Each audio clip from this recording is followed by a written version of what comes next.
Bonjour à tous, c'est Tania. Alors aujourd'hui je vous retrouve pour une toute nouvelle vidéo. Je vous fais une vidéo que ça fait super longtemps que j'ai pas fait. Je vous fais un update film et série télé.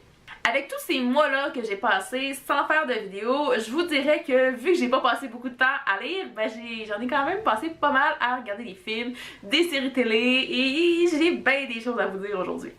En regardant toute la liste de films et séries télé que j'avais regardé, je me suis rendu compte que c'était carrément impossible que je vous fasse une seule vidéo sur tout ça parce qu'il devait y en avoir quand même, je sais pas, quelque chose comme 15, 20, peut-être même 25 là. Sérieux, il y en avait quand même beaucoup. Fait qu'aujourd'hui, j'ai décidé de vous parler des 6 premiers films de ma liste. Je commence sans plus tarder avec le premier film. Il s'agit du film Before I Fall et je lui ai donné une note environ de 4 sur 5. C'est l'histoire d'une jeune fille qui va sans cesse revivre la même journée, donc la dernière journée de sa vie. Donc c'est le titre même du film, du livre en français si je ne me trompe pas, là, le dernier jour de ma vie ou quelque chose comme ça. Là. Je l'avais, je m'en suis débarrassée parce que je me suis dit, ça me tentait pas trop de lire à ce moment-là, puis il paraît que c'était assez redondant, mais en version film, je crois que ça valait le coup. Au fil des jours que notre personnage principal va revivre toujours la même journée, elle va les revivre quand même assez différemment. Et c'est ce que j'ai aimé en fait, qu'on va toujours voir une autre partie, un petit peu, une autre vision de cette même journée-là, toujours de son point de vue à elle, mais de elle aussi qui ouvre les yeux sur tout ce qui se passe autour d'elle, qui est plus juste centré sur son petit monde à elle, mais aussi tout ce qui se passe autour. C'est un film que j'ai trouvé quand même très beau, très bien fait, quand même bien joué aussi par l'actrice principale, donc je vous le recommande si vous ne l'avez pas encore vu. Je passe maintenant au second film qui est en fait le film Stronger, qui est en fait Debout en français. J'ai également mis une note de 4 sur 5 à ce film-là.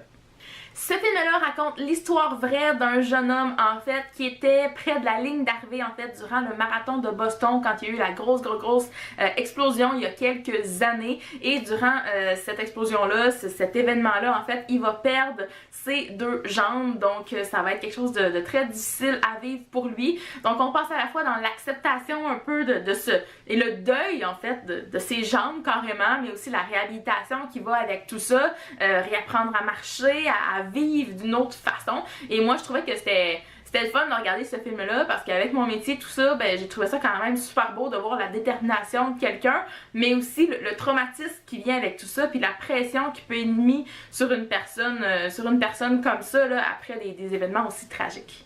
Je passe ensuite au troisième film qui est en fait 47 Meters Down qui est un film d'horreur auquel j'ai mis une note environ de 3 sur 5.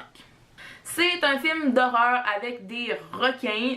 J'aime bien regarder ce genre de film une fois de temps en temps, je sais pas. C'est tout le temps un peu pareil, mais j'aime bien habituellement. Cette fois-ci, c'est l'histoire de 2 jeunes femmes en voyage qui décident du jour au lendemain qu'elles veulent aller faire de la plongée et aller voir des requins. Elles entendent parler de, tu sais, par des personnes qu'elles ont rencontrées lors du voyage, des garçons, hein, pour pas dire ça.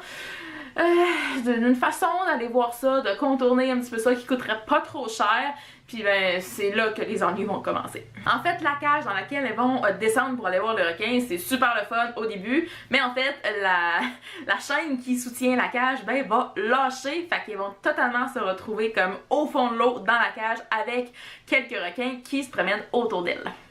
Ensuite de ça, c'est toujours le fait de... Il faut qu'ils sortent de là avant de manquer d'oxygène, remonter, tout ça, mais il y a les requins autour, puis c'est l'histoire. Je vous laisserai découvrir si ça vous intéresse. J'ai bien aimé, mais c'était peut-être pas mon film d'horreur préféré. Autre film d'horreur que j'ai regardé également, il s'agit du film Escape Room, auquel j'ai donné une note d'à peu près 2 sur 5. Je vous dis, j'ai fini ce film-là, mais j'en ressors comme... pas trop certaine. J'ai bien aimé, mais c'était le fait, je l'ai commencé, je vais le finir. C'est en fait l'histoire de, je crois, 3 couples d'amis qui décident d'aller dans une escape room, en fait, le jeu, tu sais, échappe-toi, mais version un peu adulte, gore et, tu sais, bizarre, là, tu sais, dans un entrepôt vraiment loin, vraiment bizarre, tout ça, là. Donc, c'est ça qu'ils s'en vont faire. Ils se retrouvent là, sauf qu'ils se sont pas rendus compte, en tout cas, ils vont se rendre compte assez vite que le jeu est réel, que s'ils réussissent pas à s'échapper avant le temps qu'il leur est donné, en fait, ils vont totalement mourir.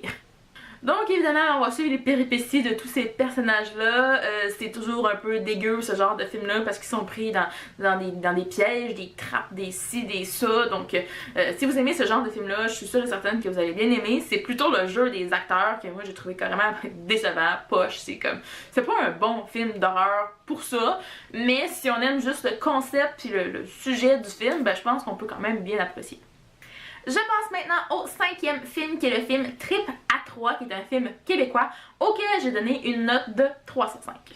C'est en fait l'histoire d'une jeune mère de famille, environ début trentaine, qui est pas très heureuse dans sa vie de couple en tant que telle. C'est très routinier, très monotone, et qui décide du jour au lendemain de tu sais, d'y aller pour le tout en fait, et de se payer un trip à 3 avec son conjoint.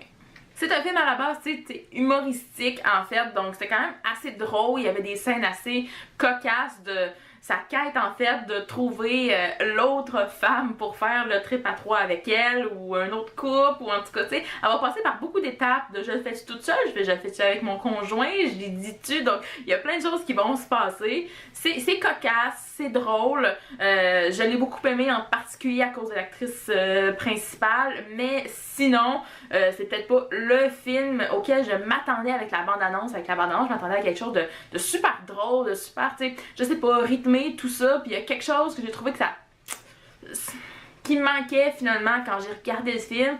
C'était bien, mais c'est peut-être pas ce à quoi je m'attendais, franchement. Et le dernier, mais non le moins, il s'agit du film Inspire or Breathe en anglais, en fait, auquel j'ai donné une note de 5 sur 5. Ce film-là, ben, c'est aussi une histoire vraie, en fait, qui se passe dans les années 40-50, je crois, là, d'un couple, en fait, que c'est un jeune couple super amoureux, tout ça, que tout d'un coup, ben, l'homme du couple, en fait, va tomber très malade. Il va être au point qu'il pourra plus respirer par lui-même. C'est une maladie super rare qu'il va contracter, et tout le monde croit carrément, ben, c'est condamné à mort ou à rester dans son lit branché sur un respirateur jusqu'à la fin de ses jours.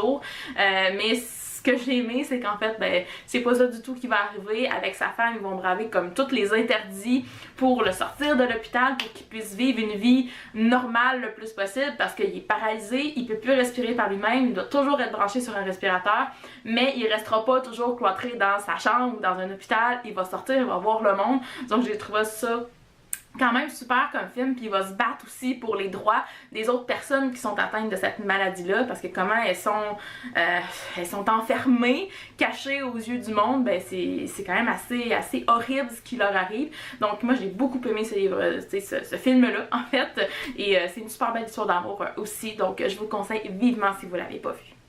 Et bien voilà, c'est ce qui conclut cette vidéo aujourd'hui. J'espère que vous avez apprécié. Dites-moi dans les commentaires s'il y a certains de ces films-là que vous avez vus, que vous avez envie de voir, que je vous ai donné envie de voir. En fait, je veux tout savoir ça dans les commentaires. Et puis moi, en attendant la prochaine vidéo, ben, je vous dis à la prochaine et bonne lecture!